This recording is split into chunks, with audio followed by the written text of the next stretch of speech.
सभापती महोदय, देतो ना, शेवट ठेवताना मंदिरातली आपली दान सूचना पेटी मान्य. फुटले सभापती महोदय, तुम्हाला शेवटच्या अगोदर. आणि इकडे टीएटीचा पेपर फुटला. हो, खर तर दादा भाऊ, जेव्हा मंदिरातली दान पेटी फुटतं तेव्हा भावनेचा खून होतं, पण जेव्हा पेपर फुटतं तेव्हा कष्टकऱ्यांच्या स्वप्नाचा खून होतं. तुम्हाला आम्हाला माहित आहे का, तुम्ही आम्ही सगळे बऱ्यापैकी असणारे लोक इथे उपस्थित आहे, ज्यांच्या खिशात किमान पैसा अजून 10 वर्ष जगण्या एवढा आहे, त्या लोकांना याचं काही फार महत्व वाटतं असं मला वाटत नाही. सभापती महोदय, तुम्ही सांगा, एखादा पेपर जेव्हा फुटतं तेव्हा गरीबाच्या पोराचं मरण कसं होतं? 5 ते 10 लाख विद्यार्थीचा अभ्यास करत असतं, रक्ताचं पाणी करत असतं सभापती महोदय. आणि अशा वेळेस जेव्हा पेपर फुटता असा येतं त्यावेळेस आत्महत्याशिवाय दुसरा पर्याय राहत नाही. दादा भाऊ, आपण खऱ्या अर्थानं यावर लक्ष घालणं गरजेचं आहे. प्रस्ताव सन्मान्य वाचलाय ना? प्रस्तावावरच आहे. परीक्षा ऑनलाईन जे करप्शन हे आहे, घोटाळा 260 मध्ये तेच इथं आपण बोलतोय. मी त्याच विषयावर बोलतोय.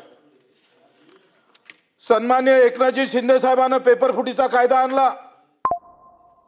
आणि मग पेपर फुटीच्या कायद्यामध्ये त्यांनी घेतलेला सहभाग फार महत्वाचा आहे. पण हे सगळं असताना जर आज आकडेवारी जर पाहिली सभापती महोदय, 2002 ते 2025 या कालावधीत 45 वेळा पेपर फुटले. 45 वेळा. किमान आपण 1658 लोकांना अटक केली. 925 जणांविरुद्ध आरोप दाखल झाले आणि 18 लोकांवर फक्त त्यांच्यावर दोषारोप म्हणजे त्यांच्या सजा सुनावल्या गेली. एवढा कमी आकडा आहे. आणि आत्महत्या किती झाल्या? 2012 ते 2022 काँग्रेस असू दे, राष्ट्रवादी असू दे, सरकार कोणाचं जरी राहिलं ते सामान्य माणसाचं किती आहे, त्या सामान्य माणसासाठी किती उभं राहतं हे फार महत्वाचं आहे. भारतामध्ये, मी भारताचा आकडा सांगतोय, 2012-22 मध्ये 1 लाख विद्यार्थ्यांनी आत्महत्या केल्या. या भारतासाठी शोभेचा विषय नाही आहे, हा गर्वाचा विषय नाही आहे. तुमच्या आमचे पोरं तिकडे परीक्षा देत नाही म्हणून ते पेपर रोज फुटले पाहिजे असं तुम्हाला वाटत असेल तर लोक घरात येऊन मारल्याशिवाय राहणार नाही, अशी अवस्था आहे. महाराष्ट्रामध्ये 2012-2022 मध्ये 415 लोकांनी, विद्यार्थ्यांनी आत्महत्या केल्या. आणि मग असं सगळं असताना आपण जर पाहतोय का याच्यामध्ये जर सुधारणाच येत नसेल, एक मात्र तिकडे शेतीमालाला भाव भेटत नाही आणि गरीब शेतकऱ्याच्या मजुराचं पोरग जेव्हा पेपरले जातं तेव्हा त्याच्यात पेपर फुटल्या जातं, तर त्याचं अंतर्मन काय बोलत असेल हे खरं तर आपण सगळ्यांनी तपासणं गरजेचं आहे. कशा पद्धतीने त्याच्या भावना होत असेल.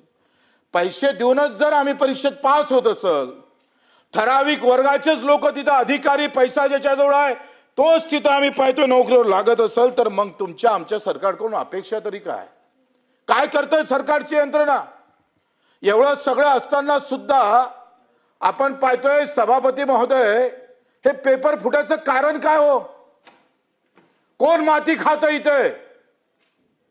म्हणजे इथे अशा प्रकारची हिंमत होते कशी? सभापती महोदय, आपण टीसीएसचा विचार करतोय. टीसीएस वाल्यांनी काय केलं? जे टाटाची कंपनी आहे ते इथं आम्ही पाहतोय महारतेचा गुणगाव सुरू आहे, पण त्याच्या माध्यमातूनही अंदरून आपले लोक कसे घालायचे असाही प्रकार काही सरकारमध्ये चालू असतं, ते थांबले पाहिजे. टीसीएसचा आम्ही पाहतोय, टीसीएस राजस्थानमध्ये जेल वॉर्डनचा पेपर घेतला, तो फुटला, तिथं मॅनेजरला अटक झाली. 2018 मध्ये ग्रामशोक आम्ही पाहतोय भरती उत्तर प्रदेशमध्ये झाली, 173 लोकांना अटक झाली.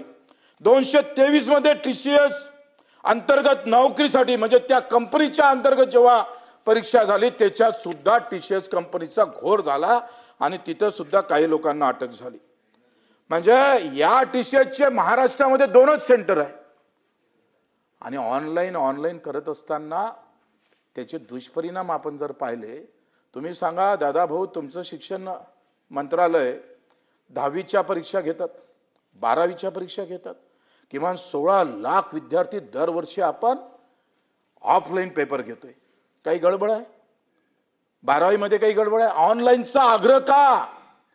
सेंटर वाईज हॅक केलं जातं, सॉफ्टवेअर वापरलं जातं आणि आमच्या सगळ्या विद्यार्थ्याचा सत्यानाश करण्याचं काम करताय. किमान एक तरी गोष्ट तुम्हाला जमत नसेल तर हात वरते करा, मिलिटरीवाल्याला बसवा, एखादा ब्रिगेडियर आणा. आजही मिलिटरीच्या एकही परीक्षा फुटल्या नाही. हे विद्यार्थ्याचा, हा सरकारचा विषय नाही आहे, हा गुणगौर करण्याचा विषय नाही आहे. मी सरकारमध्ये आहे म्हणून मग चलता है जला है तो भी बोलना है कि नहीं बहुत ठंडा है. इकडे आग लागली आहे आणि सरकारमध्ये आहे म्हणून आम्ही म्हणायचं थंड आहे, फार चांगली अवस्था आहे. विरोधकांनी पण तसंच बोलायचं आणि आम्ही पण तसंच बोलायचं, तर हे काही या सभागृहातून त्या अपेक्षा नाही आहे. कदाचित आमच्या बोलण्यानं काही लोकांचे मन दुखत असेल, पण ही वस्तुस्थिती आपल्याला टाळता येत नाही. आपण पाहिलं तर या सगळ्या गोष्टीवर पेपरफुटीसारखा जर गुन्हा ठरत असेल तर त्याला फाशीची शिक्षा दिली पाहिजे. या सगळ्या गोष्टीवर व्यवस्थित आम्ही पाहतोय, त्याचं नियोजन केलं पाहिजे. आज आपण पाहतो का या सगळ्या भानगडीमुळं तुम्ही सांगतोय 3.5 कोटी विद्यार्थी प्रभावित झाले. 3 कोटीच्या समोर विद्यार्थ्यांना प्रभावित व्हावं लागलं. बस एक 2 मिनिटं. आणि म्हणून आम्ही आपल्याकडून अपेक्षा करतो, व्यापम घोटाळा झालाय, टीएटीचा घोटाळा, आता टीएटीची परीक्षा फुटली आणि 2 लाखाले पेपर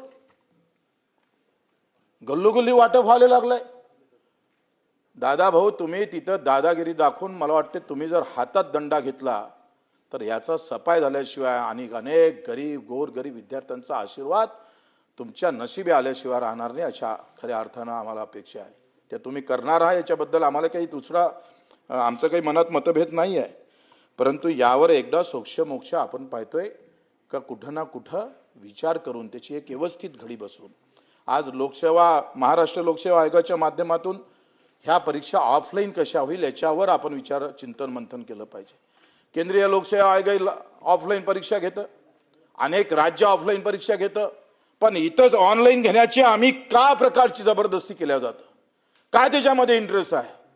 कोण त्याच्यामध्ये आम्ही पाहतो हे सगळं डोकं घालताय? यावर सुद्धा सभापती महोदय एक विचार होऊन त्याचं चिंतन मंथन करून कुठेही पेपर फुटणार नाही आयुष्यात याची हमी आम्हाला जर दिली तर तो विद्यार्थी जो आहे 20-20 वर्ष 10-10 वर्ष बिचारा अभ्यास करतोय. कसं राहतंय पुण्याला आम्ही पाहतोय, एका खोलीत जिथं 2 जण झोपू शकत नाही तिथं 3 जण राहतोय. सगळे संत आम्ही पाहतोय सोनं गिनं गहाण ठेवून वावरं विकून आम्ही पाहतो त्या परीक्षेला बसतोय. एक आशेचं किरण त्याच्यावर असते, त्याच्या डोक्यासमोर असतं आणि ते आशेचं किरणच जर पेपर फुटीमुळे तुटल्या जात असेल आणि ज्याच्याजवळ पैसा आहे तोच नोकरीवर लागत असेल तर मला वाटतं सभापती महोदय तुम्ही आम्ही सगळ्यांनी याच्यावर पुन्हा चिंतन मंथन करणं गरजेचं आहे.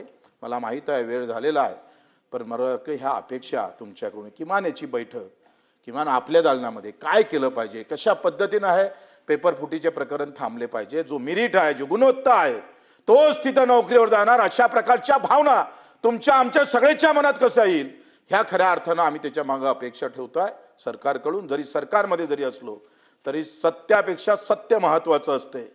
सत्ता महत्वाची नाही, सत्य महत्वाचं आहे आणि त्या सत्याच्या आधारे आपल्या सर्वांकडून अपेक्षा करतोय.